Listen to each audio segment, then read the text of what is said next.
welcome to Mock the Week. I'm Dara Green. Joining me this week are Andy Parsons, Fred MacAulay and Russell Howard, Frankie Boyle, Hugh and Seann Walsh.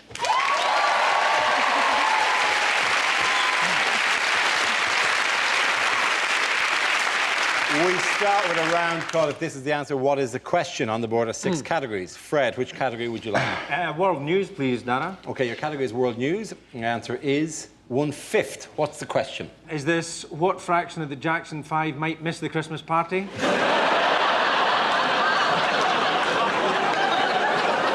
it how much of the weekend can Andrew Flintoff remember? Is it how much of French and Saunders is Saunders? Is it what proportion of Enid Blyton's The Famous Five can lick their own testicles? Is it England's only dwarf king was called Henry the what?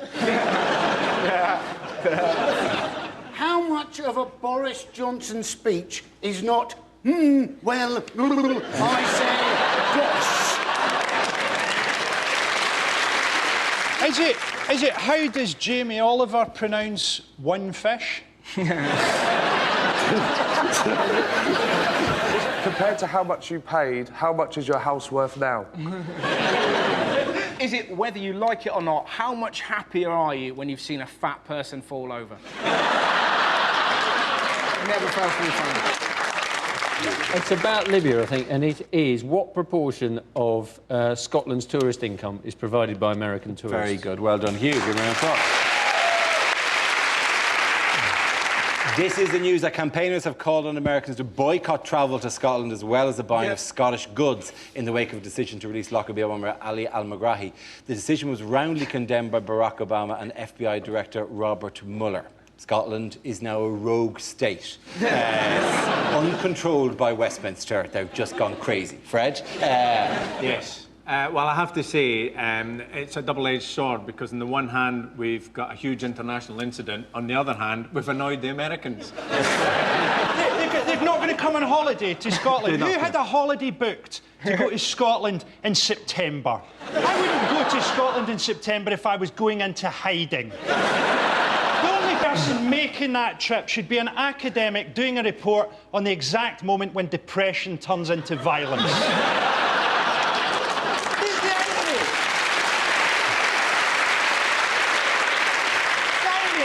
Americans don't even have passports. All 10% of them have passports. Americans boycotting Scotland is like Wayne Rooney boycotting the Large Hadron Collider. It's not just, it's the Scottish goods, though. It is a genuine fear that if America...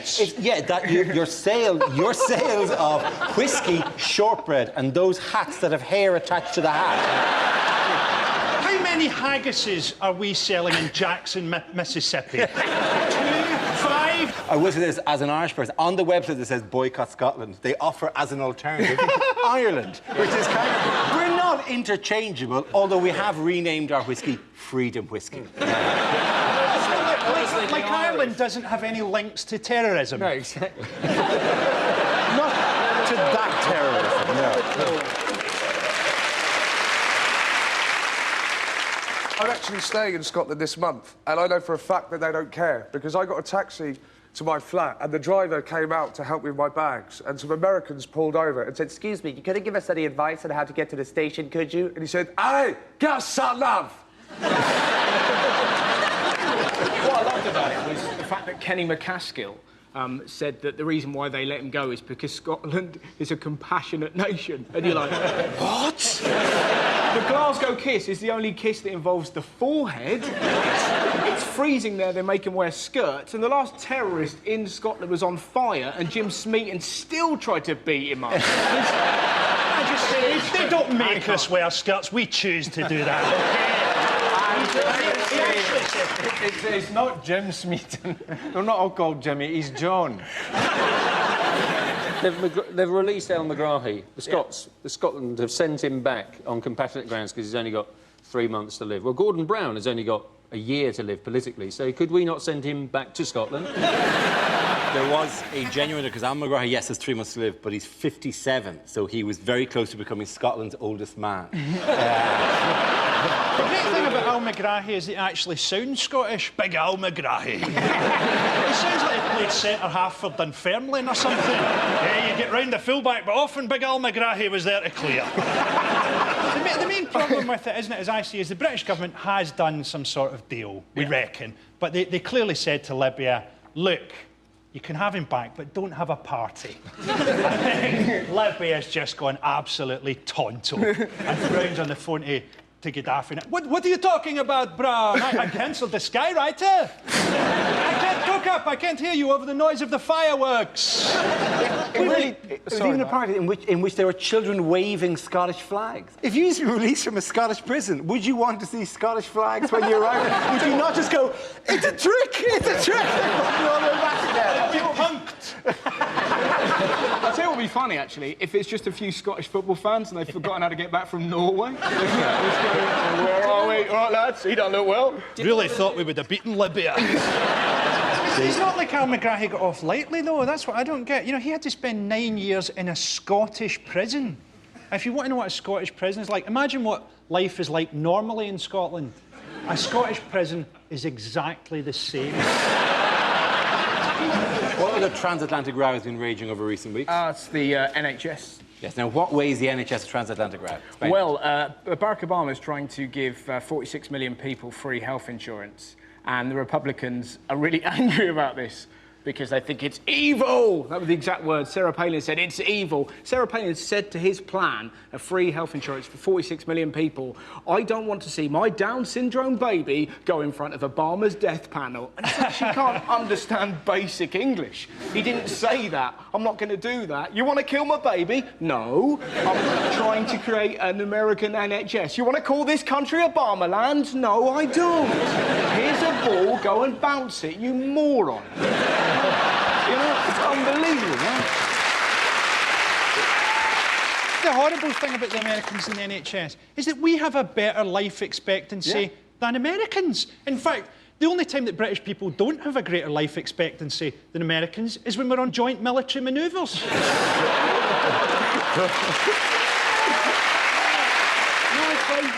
My favourite story was apparently an American newspaper wrote that had Stephen Hawking been British, he basically wouldn't be around anymore because, of course, he'd have had to suffer at the hands of the NHS. And you're thinking, what a brilliant, most powerful argument that is, apart from the fact that Stephen Hawking is British and says he owes his life to the NHS.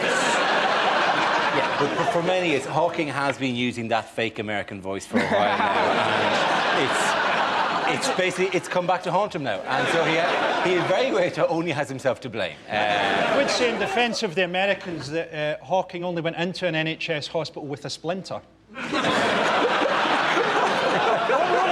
Surely he should have. We've got the Different settings for different areas. Like He can't change it now. Yeah, but it must be a thing where he said up north. Ow, do! He could have a lady's voice at points, couldn't he? It's not a sat-nav system that Stephen Hawking had. He could have Mr. T. Wouldn't that be great? You know, he's guest voices. I got a new theory, Sugan. you know, he's sitting at home right now thinking, what would I have had to have done with my life to stop people taking their piss? I worked out what black holes were, and people are sitting there, what if he was a lady? At the end of that round, the points go to Frankie, Hugh and Seann.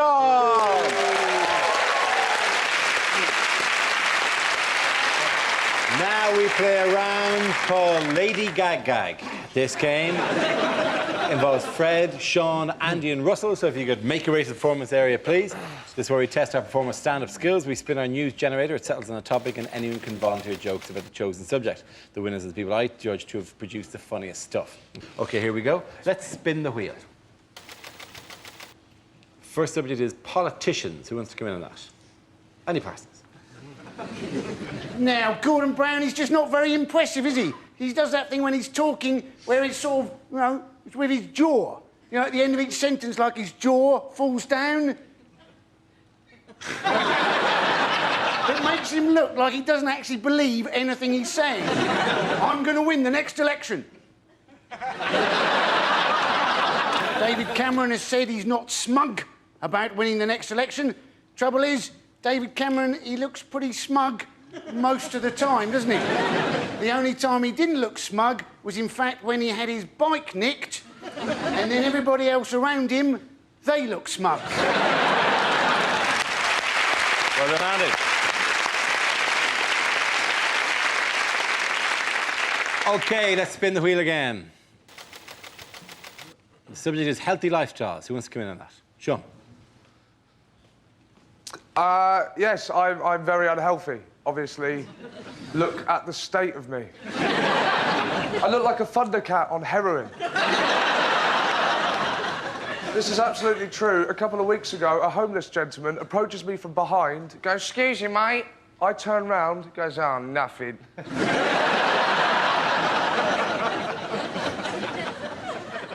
I smoke over 40 a day, right? I now run out of breath when I grate cheese. I got a friend, Dave, he got a Nintendo Wii, right? He asked me if I wanted to go around and play. Now, if I'm going to play a computer game, I don't want to get a stitch. No, look, it's like the real thing, look. It's like the real thing, yeah? You smashed your vase, you twat. He takes it far too seriously as well. There's a bowling game. Yeah? He made me change my shoes. Good job, well done. OK, that leaves us with Fred and Russell. Let's spin the wheel. Next subject is rage. No wonder that man's boss. He's stuck in a shuttlecock. Everyone's angry, though. I know the kids did really well in their A-levels. How do we respond? A-levels are getting easier. In my day, you had to do 50 questions in a minute. You got one wrong, they killed your dad. You know?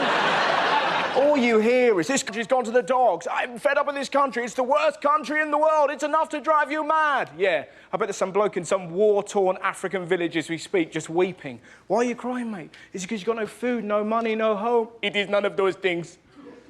Some people in England only have their willy bins collected once a fortnight. Is there no God?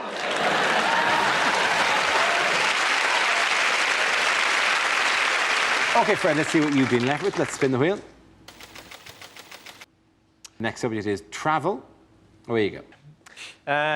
This week, Ryanair, the Irish airline, decided that they were going to carry out their policy and do away completely with check-in desks. Now, I've got many ambitions in life. My main one, though, is to be the barman in the bar where Michael O'Leary from Ryanair goes for a pint on a Friday night, so I can stand there and go, "Hello, Michael. How's the crack? What are you after?" "A pint of lager, certainly. 49 pence. Yes, I know that appears cheap. The glass is going to cost you £2. Will you be wanting a head on it, Michael? What made you think it'd be £3.49? Did you not book your pint online?" Thank you. I actually preferred it at the halfway stage with the self-check-in desk, which is bizarre. I remember the first time that happened to me, standing there in front of an empty check-in desk at the airport, asking myself if I've packed this bag myself. I'm a comedian, I went, "Might have done." I'm not having that kind of behaviour. I called security. I demanded a strip search, ladies and gentlemen, and it was a cracking start to the weekend, I'll tell you. The good news is my prostate's in good shape, and we found a bottle of Bacardi from a previous trip. Good. Thank you very much, Fred. OK, at the end of that round, the points go to Fred and Sean.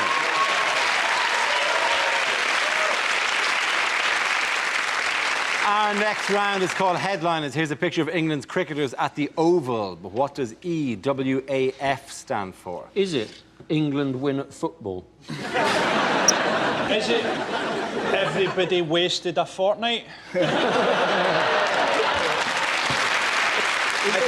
I think it's a description of the English cricket team. English, Welsh, African and Flintoff. Is it? Hey, what a fluke! I've been thinking about this long and hard. And it's a waff. it's not. Can we move towards the correct answer? Is it probably... Embarrassing war in Afghanistan forgotten.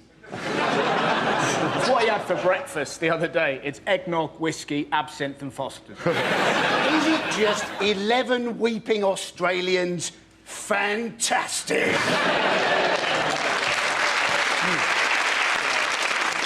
England wins Ashes finale? Yes, final? very good. Well done. Yes, the answer I was looking for was England win Ashes finale. This is the news that the England cricket team beat the Australians in the last match of this summer's Ashes series, winning it 2-1. Woo! First things first, how pathetic is the Ashes trophy? It's hilarious. You can't go, what? And that's it. It's tiny. It looks, it's just... It's, Do you know what the best about it? It's hilarious. It It's still like, has the price tag on the underneath. But because Strauss is massive and then he's holding up this little piece of... He looks like he's holding up Pinocchio's dick. No, it's not the real one. It's not obviously the real one's in the museum and can't be taken out of the museum because it's don't forget that the can't go average anywhere. height, So is it? they have to every year just get something from the gift shop, essentially. I genuinely thought that the Ashes was a person. Who did you think it was? Just some famous cricket bloke, and he'd done pretty well, and they just went, well, put him in a cup. When W.G. Grace died, they burnt him, gathered him together, and said, "We'll fight for this every 2 years." Not only that, but don't call him W.G. Grace. Give him a sort of superhero name of the Ashes. So what... It's like the end of Indiana Jones. If you open it, does it swirl up and does he reform and go, "Well done," and then swirl back down? It's a significant victory, because normally you would expect to lose to the Australians at cricket. We generally do lose to the Australians at cricket because they're naturally good at it. I mean, think about what cricket is. You hit something and run. It's the criminal mentality. I don't know why are they still playing cricket in the same way when I've already come up with a plan to improve it. I don't know if you saw my academic paper on this. Day 3, release the Jaguar. England, we're going to bring Graham Onions on, but he's been caught by the Jaguar. It's true that a lot of people, you know, aren't really into cricket, and you can see why, aren't there? There aren't many games in the entire sporting calendar where you can go after 4 days of playing, who's going to win, and get the reply back, it's too early to tell. Have you listened to Test Match Special? Yeah. Have you heard that? I'd never heard it before, right? So I try to get into the Ashes. And it's like, if you've not heard it, it's like your granddad's accidentally switched his phone on in his pocket. He's walking the dog. And because they've got 5 days to fill, there's nothing so boring that one of them will bring up that the other one will move him along. Yeah. They're just into whatever comes... I tell you what I'm going to do, Blowers. I'm going to spell out some of my favourite words. In Flemish. You're exactly right. Did you hear there was an amazing bit? I was watching a little bit, and Shane Warne just went, "Yeah, Dave," to David Gower, "have you seen Dumb and Dumber?" in the middle of the game. And he goes, yeah, it's pretty good, isn't it? Yeah, it's not as good as Wedding Crashers. I was literally in the Did you hear him middle. talk about his lunch? At one point, Shane Warne talked about what he had for lunch, right? So he made a barbecue, and there was some shrimps and a bit of chicken, a bit of salad. He said that, and the guy pressed him for more details. And the guy went, "Anything else?" It's almost like the cameramen are big fans of Mock the Week because they were back to their old pervy tricks they did in Wimbledon. You see, nothing to do, whoosh, tatty Bojangles. It was just so there's posh men all over the country going, "I'd knock that for 6." That's the thing. If they get a boundary, they do that. I'll tell you what. It's the weirdest thing of all. They do kind of like a weird like that, like a dodgy Vegas magician. That's the umpire. But all the crowd do as well. Is this for real? Yes. Yeah. They do that as if they're going to go, "Whoa, my hands are empty," but now a bird. It's the biggest thing in the But world. when they get someone That's a out... 6, a bird. Is that a bird? I do that when I walk through a set of automatic doors to make it feel like I'm doing it. Yeah, I'm totally with you. I'll tell you what's quite nice. I know something. You know the Oyster card? You know the Oyster card they use in the underground? There's a little tiny chip in that is what activates it, obviously. You can actually open the Oyster card up and take the chip out and stick it into a wand and then walk through and go to tube station just going ding. I'm doing that. It's really In other sporting news, how has Usain Bolt hit the headlines? He won 2 gold medals. He didn't didn't. He won 3. He won 3. From the I think Usain Bolt is fantastic. Partly because he's just got the perfect name for a sprinter, hasn't he? It's astonishing. Well, you just think he should be lane 1 Usain Bolt, lane 2 Tyson Speed, lane 3 Johnny Whoosh, and then lane 4 the Russian I go zooming off.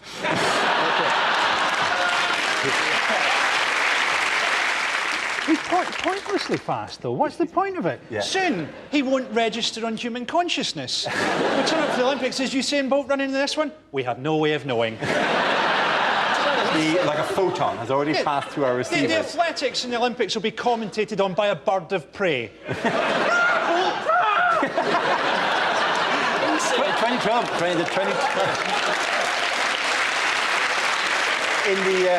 2016 Olympics, he's actually planning to run in the Large Hadron Collider against a massless particle, which is the only thing that can be faster. He did 200 metres in 19.19 seconds. It took me 5 minutes to get out of the beanbag that I was watching it in. One of the most impressive things were like, that is impressive. Oh, God. Oh, no.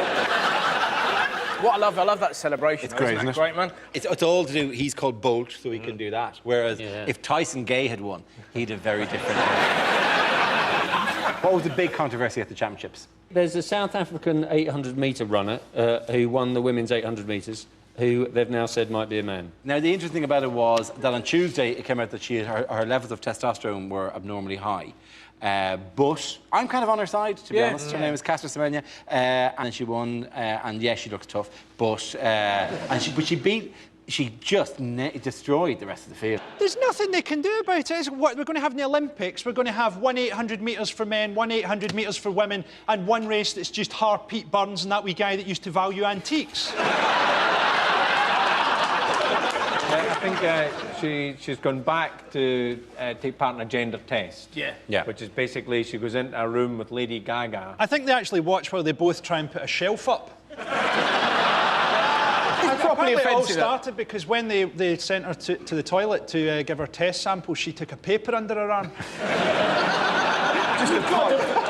You've got to feel sorry for her. The only reason she's being tested is because she's really good at the 800 metres. You know, you're thinking, you know, if you go out on a first date with a woman and then you've both got to run for the bus afterwards and the woman beats you, your immediate first thought isn't, oh, crikey, she must be a bloke. An incredible thing. Now, the IAF are saying whether you've got male or female genitals is no way of telling if you're male or female. And you think, well, it's good enough for everybody else. It's good enough for religion. It's good enough for the law. Suddenly, it's not good enough for running about. Running about is an area where we have to go into gender philosophy all of a sudden and reclassify our species. So now countries can't ban gay marriages anymore. Oh, you can't marry him. He's another man.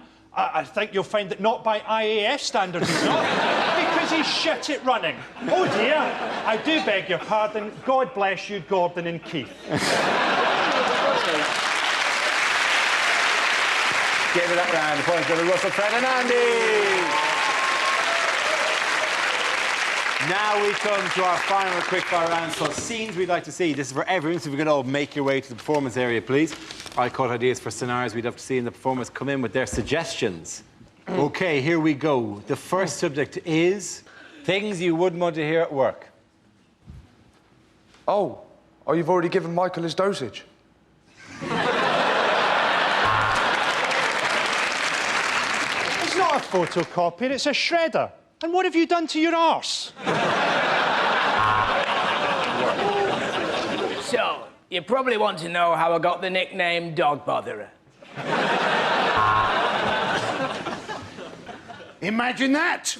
My first day at work, and I appear to have slipped on a wet floor. I think I might be entitled to compensation. Do you mind if I leave early? I've got to pick up the kids before their parents get there.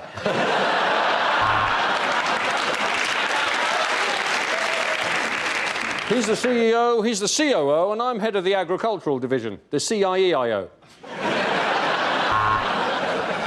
Now, I want you all to put down those football bits that you've been sewing, because I've heard that it's somebody's very special 11th birthday. And we've got you a photo of a cake. Punchawaho, chungwa, punchawaho.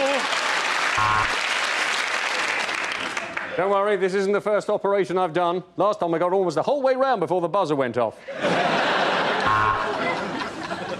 We've run out of semi-skimmed, so I've topped your coffee up with breast milk. What do you mean it's not your turn to make the coffee? This is fucking Starbucks.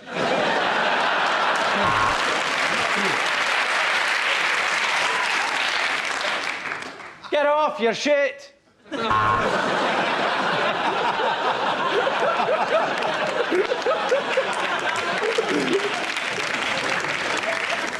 Whoops! This air traffic control thing's not as easy as it looks. I've always wanted to work in a library! If only I could read! OK, the next topic is unlikely things to hear on a property programme. Next, Cash in the attic. Tennis player Pat Cash has a nervous breakdown and decides to haunt his estranged family.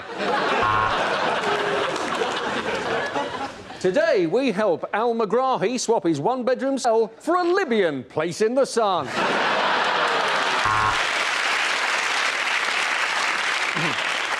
This couple's grand design is to turn an abattoir into an old folks' home by changing the sign.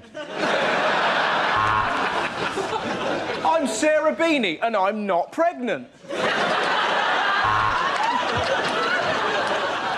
You can't decide between the two properties? Well, you're an MP. Why don't you claim for them both?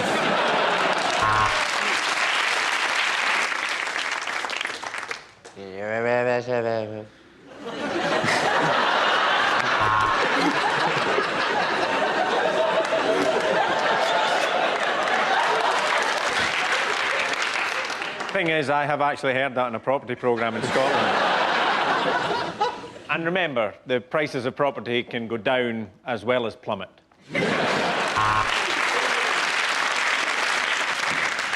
You know, I said those ghastly beams, what on earth are they for? It turns out they were for holding your house up. Hello, I'm Lawrence Llewellyn Bowen and I'm so posh I've actually got a swan for a penis.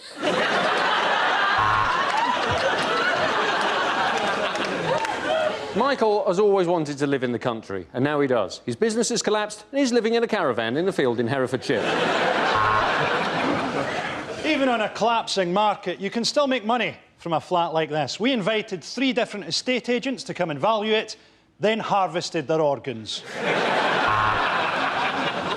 Welcome to this episode of Homes Under the Hammer, where we attack Eamon Holmes with a hammer.